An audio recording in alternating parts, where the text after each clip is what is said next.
সেখানে চাবুক ছিল, যৌনাঙ্গে ইলেকট্রোকিউট করার মতো যন্ত্রপাতি ছিল, ওয়াটার বোর্ডিং এর ব্যবস্থা ছিল, দেয়ালে বিভৎস ছবি টানানো থাকতো। শুধুমাত্র 14 জন বন্দীকে তারা বিভিন্ন সময় এখানে আটক রেখেছিলেন। যারা জীবিত অবস্থায় ফেরত এসেছেন তাদের ব্যাপারেই আমরা আজকে অভিযোগ এনেছি। টিএফআই সেল হচ্ছে র্যাবের অসংখ্য বন্দিশালা বাংলাদেশের বিভিন্ন জায়গায় আছে। বিশেষ করে র্যাবের যতগুলো ব্যাটালিয়ন আছে প্রত্যেকটা ব্যাটালিয়নের ভেতরেই একটা করে আলাদা বন্দিশালা, গোপন বন্দিশালা ছিল বা আছে। টিএফআই সেল হচ্ছে র্যাব হেডকোয়ার্টার পরিচালিত র্যাব 1 এর কম্পাউন্ডের ভেতরে উত্তরাতে অবস্থিত একটা দ্বিতল বিশিষ্ট বাড়ি, যেটার ভেতরে নিচে এবং উপরে মিলে প্রায় 29টি গোপন সেল আছে। তার মধ্যে এমন কক্ষ আছে যেগুলোর আয়তন হচ্ছে 3 ফিট বাই 3 ফিট, যেগুলো সিঁড়ির নিচে অবস্থিত, যেগুলোকে কবর সেল বলা হতো। এরপরে অন্যান্য সেল আছে সেগুলো 10 ফিট বাই 3 ফিট, এবং দুটো সেল ছিল যেগুলোকে ভিআইপি সেল ডাকা হতো। তার একটিতে ব্যারিস্টার মীর আহমদ বিন কাসেম আরমান, তিনি 8 বছর সময় ধরে ওখানে বন্দী ছিলেন।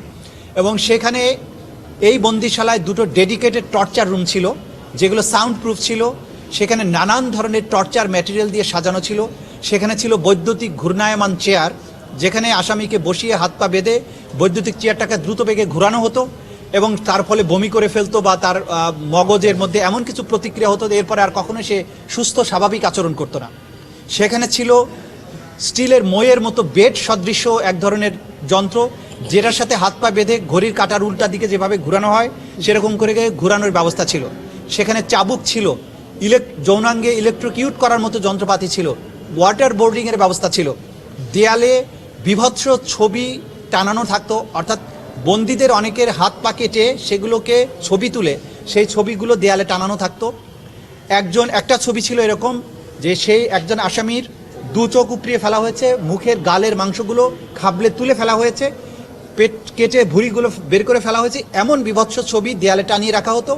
বন্দীদেরকে জিজ্ঞাসাবাদের সময় ছবির সামনে রেখে বলা হতো যে তোমরা যদি কথা না বলো তোমাদেরকে একই রকমের পরিণতির শিকার হতে হবে। সেখানে আমরা পেয়েছি ড্রিল মেশিন, চাবুক, ইলেকট্রোকিউট করার মতো এই সমস্ত যন্ত্র, প্রহার করার যন্ত্র। এই যে বিভৎস নারকীয় একটা ব্যবস্থা ছিল টিএফআই সেলে, সেই বর্ণনা আমাদের ফর্মাল চার্জে আমরা তুলে এনেছি। এবং সব কিছু দিয়ে এই আসামিদের বিরুদ্ধে যে একটা সুনির্দিষ্ট টাইম ফ্রেমের মধ্যে শুধুমাত্র 14 জন বন্দীকে তারা বিভিন্ন সময় এখানে আটক রেখেছিলেন। যারা জীবিত অবস্থায় ফেরত এসেছেন তাদের ব্যাপারেই আমরা আজকে অভিযোগ এনেছি। এর বাইরে যত আসামিকে এখানে নেওয়া হয়েছে, যারা কখনো ফিরে আসেনি, যাদের লাশ পাওয়া যায়নি, কোনো হোয়ার অ্যাবাউটস নেই, তাদের ব্যাপারে পৃথক তদন্ত চলছে। এই ব্যাপারে রিপোর্ট আসলে সেই ব্যাপারে আলাদাভাবে তদন্ত রিপোর্ট দাখিল করা হবে।